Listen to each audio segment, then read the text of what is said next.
Merci beaucoup. J'aimerais profiter de l'occasion pour dire bonjour à tous et remercier la Banque mondiale et CGLU de nous avoir fait appel. Je vais profiter pour dire aussi bonjour à des têtes connues que je n'ai pas vues depuis longtemps, telles que Guy. Oui, mon cher. Pas vu depuis déjà pas mal d'années. Ça fait plaisir de revoir les uns et les autres.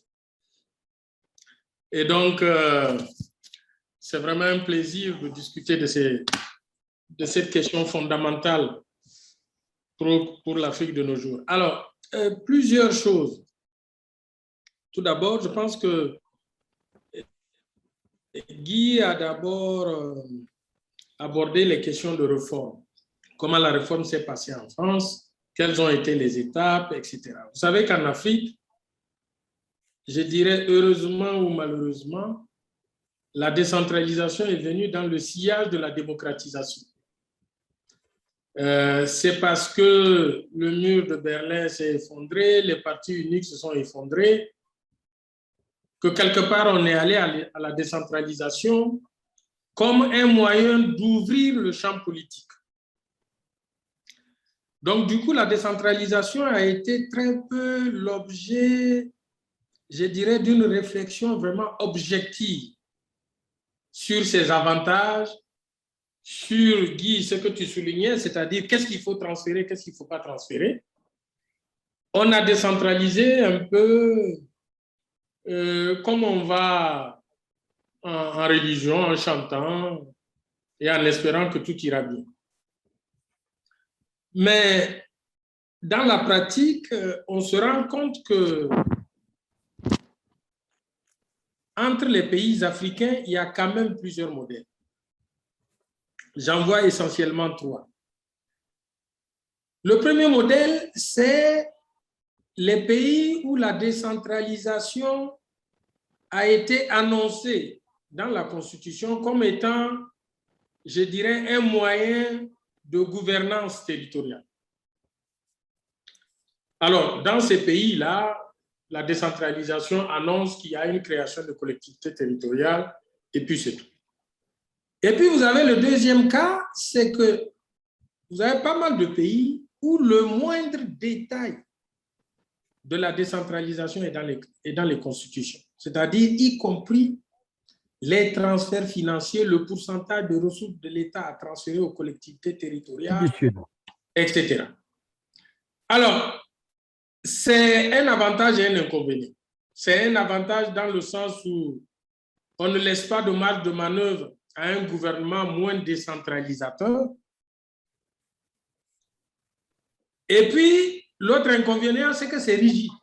Étant donné que c'est dans la Constitution, pour changer la moindre chose, il faut grosso modo changer la Constitution. Et vous savez qu'en Afrique, les questions de changement de Constitution, comment elles sont prédites. Maintenant, vous avez un troisième groupe de pays où la Constitution ne mentionne même pas la décentralisation. Je prends un exemple, l'île Maurice. Maurice a une des meilleures constitutions, a une des meilleures décentralisations d'Afrique, mais la Constitution ne dit même pas un mot sur la décentralisation. Cela veut dire que quelque part à Maurice, c'est l'un des rares pays, pour ne pas dire le seul, où la décentralisation a été plutôt le fait d'une véritable réflexion objective sur comment améliorer l'action publique. Ça, c'est important. Et donc, ces trois, je dirais, cas montrent bien que la manière dont on a abordé la décentralisation selon les pays est plurielle, mais que malheureusement, dans la plupart des pays, on assiste à des avancées, à des reculs, parce que vous imaginez bien que le plus grand nombre de pays se situe dans la zone où la Constitution annonce les collectivités territoriales, mais où il est laissé au pouvoir exécutif le soin de définir année par année, non seulement les textes, mais aussi la loi des finances, qui, Guy l'a bien précisé, souvent est un recul par rapport à ce que les textes préconisent. Deuxième point, c'est les transferts de compétences. Alors, on a beau expliquer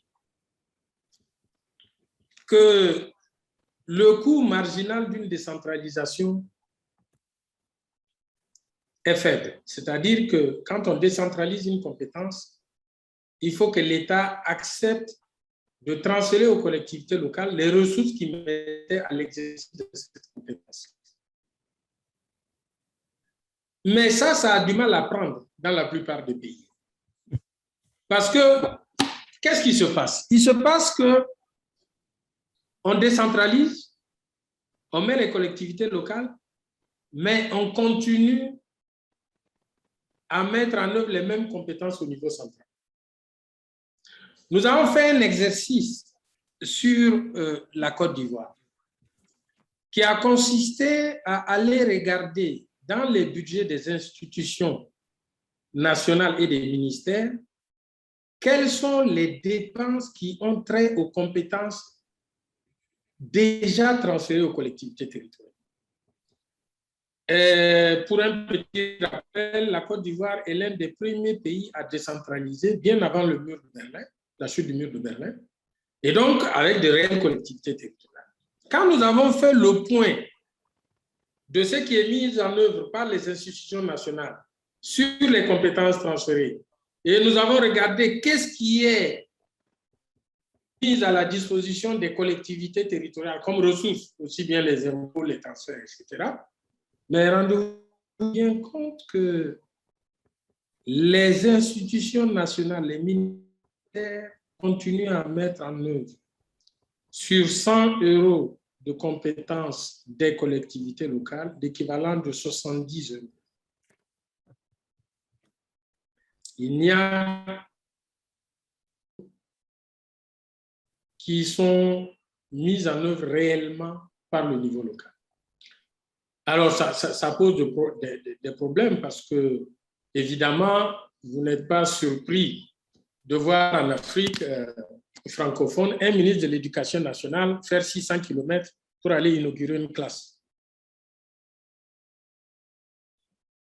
Et ça pose aussi la question de la qualité des politiques sectorielles, parce que quand ces politiques sectorielles continuent à être mises en œuvre au niveau central, tout le monde sait que, en termes de qualité de la dépense, en termes d'efficacité, on est très, très loin de ce qu'il faut si on compare à la situation où ce sont les collectivités territoriales qui mettent elles-mêmes en œuvre ces politiques sectorielles, ces pans de politique sectorielle. Il suffit juste de prendre une école, quand l'État construit une école, savoir combien ça coûte, et quand la commune construit une école, savoir combien ça coûte. Vous avez rapidement fait le calcul. Une école faite par l'État, si on donnait l'argent à la commune, c'est 3 ou 4 écoles. Donc, on a, je dirais, un problème de subsidiarité dans la sphère publique qu'il faut ancrer, parce que jusqu'à présent, nos États ne comprennent pas que quand on décentralise et quand on transfère des compétences aux collectivités territoriales, eh bien, ce sont ces collectivités territoriales qui doivent mettre en œuvre ces compétences. Et donc, on est très loin du chiffre que Guy donnait tout à l'heure sur l'investissement civil en Afrique. Et je pense qu'il y a beaucoup de choses encore à faire. Troisième point, troisième réaction sur ce que Guy a dit, c'est les questions des impôts, de la fiscalité. Alors, en Afrique, on est dans une situation assez curieuse où l'État se nourrit essentiellement de la fiscalité indirecte, alors que les collectivités locales se nourrissent essentiellement sur la fiscalité directe. La fiscalité indirecte, au niveau de l'État, comme vous le savez, c'est la TVA. La TVA, ce sont les entreprises qui collectent. Vous avez la douane, etc. Vous avez très peu de fiscalité directe, à part l'impôt sur les salaires ou le revenu des sociétés. Alors qu'au niveau des collectivités territoriales, c'est essentiellement des impôts directs. Et tout le monde sait que les impôts directs ont un problème d'instrumentation profond qui est qu'il faut avoir l'information sur les bases pour pouvoir avoir des impôts qui rapportent. Et en Afrique, quand vous prenez par exemple le foncier, il y a eu des expériences de registre foncier urbain, d'adressage, etc. Mais en dehors de ça, quand vous regardez dans l'assiette, vous avez à peine 10% de la réalité.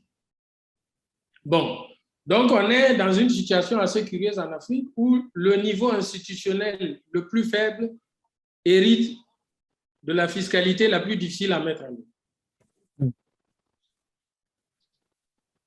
Alors là, et ça, j'aimerais bien que mon cher Guy un peu dise un mot là-dessus. On a une fenêtre d'opportunité avec tout ce qui se fait sur la transition fiscale. Comme vous le savez, les accords de l'OMC, les accords d'intégration régionale, stipulent tous que les États doivent passer d'une fiscalité de porte à une fiscalité intérieure.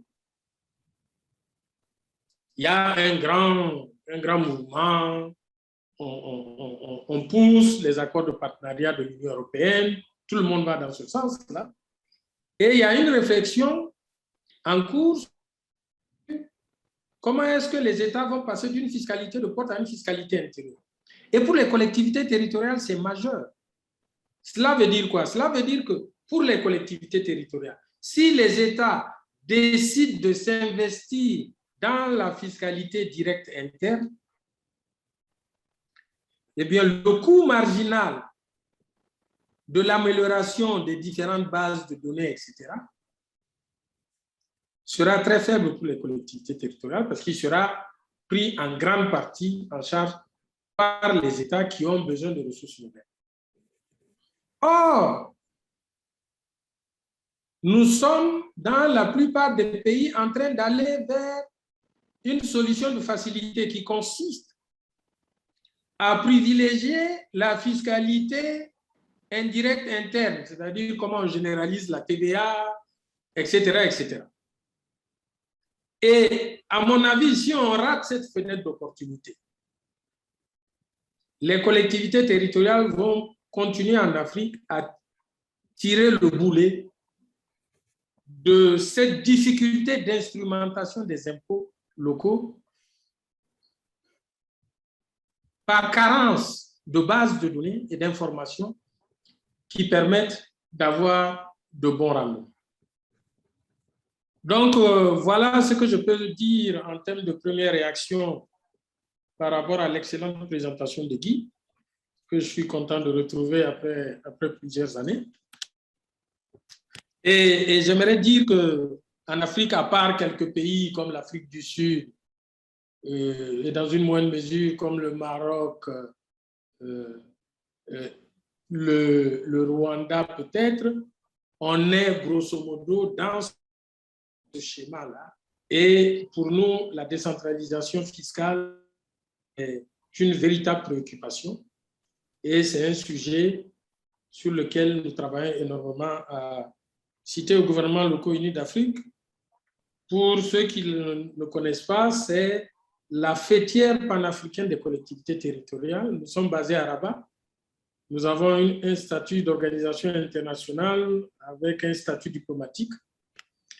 Et nous représentons les 16 008 collectivités territoriales d'Afrique. Il y en a 16 008.